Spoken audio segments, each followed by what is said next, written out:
Ο Διονύσιος Σολομός γεννήθηκε το 1798 στη Ζάκυνθο. Όταν ήταν 10 χρονών, έφυγε για την Ιταλία. Εκεί έμεινε 10 χρόνια για σπουδές. Ξαναγύρισε στη Ζάκυνθο 20 χρονών. Έγραψε ποίηματα στα ελληνικά και στα ιταλικά. Ο ύμνος εις την ελευθερία που έγραψε το 1823 έγινε ο εθνικός ύμνος της Ελλάδας. Πέθανε το 1857 στην Κέρκυρα. Ένας γνωστός στίχος από ποίημα του Διονυσίου Σολομού. Εστίς ο έρωτας χορό με τον Ξανθόν Απρίλη. Ο Κωνσταντίνος Καβάφης γεννήθηκε το 1863 στην Αλεξανδρία.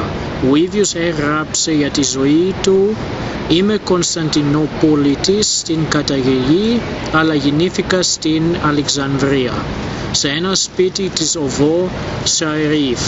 Μικρός πολύ έφυγα και αρκετό μέρος της παιδικής μου ηλικίας του πέρασα στην Αγγλία. Κατόπιν επισκέφτηκα τη χώρα αυτή μεγάλος, αλλά για μικρό χρονικό διάστημα. Έμεινα και στη Γαλλία. Στην εφηβική μου ηλικία κατοικήσα πάνω από 2 χρόνια στην Κωνσταντινούπολη. Στην Ελλάδα είναι πολλοί χρόνια που δεν πήγα.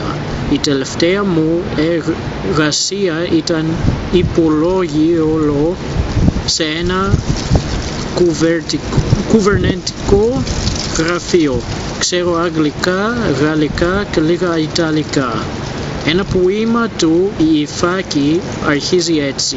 Σε βγες στον πηγά μου για την Ιφάκη να ευχασεί να είναι μακρός ο δρόμος. Ο Γιώργος Σεφέρης γεννήθηκε στην Σμύρνη το 1900 και το 1914 έφτασε με την οικογένειά του στην Αθήνα. 17 χρονών πήγε στο Παρίσι, όπου σπούδασε νομικά και λογοτεχνία. Έγινε διπλωμάτης και δούλεψε πρώτα στο Λονδίνο και μετά στην Κορίτσα.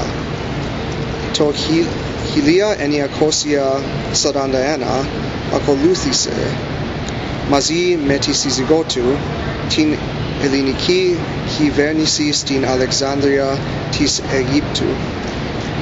Το 1963 πήρε το βραβείο Νόμπελ Λογοτεχνίας και το 1969 κυκλοφόρησε στην Ελλάδα και στο εξωτερικό η δήλωση του εναντίον της δικτατορίας.